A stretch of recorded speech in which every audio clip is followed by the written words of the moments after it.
Eh, shooting day. Kaya lang, hindi rin ako nakapag-shooting masyado kasi gumawa na lang ako ng affiliate content. So, meron ako mga nakilalang bata doon.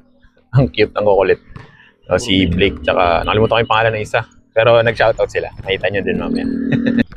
So, ito nga, nag-shooting ako para may clip ako na may sasama sa affiliate content ko. Pero di rin ako nagtagal kasi susunduin ko pa si Mother. Tapos, diretso kaming landers. Papagupit ako.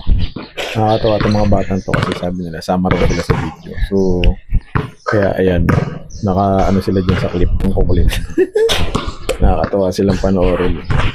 Kaya hindi na rin ako nakasini-support nito kasi shooting lang talaga ginawa. Ito yung isa. Tapos maya-maya ito naman yung isa na labas dyan. Nakakatawa talaga sila. Isa na lang. Tapos movie sila, after ko din. Nag-shoutout pa nga sila. Makikita nyo din siguro ng video. O diba? Have a great day guys! Shoutout kay Blake. Ikaw? Shoutout kay Yasin. Yon! O siya. Uwi na ako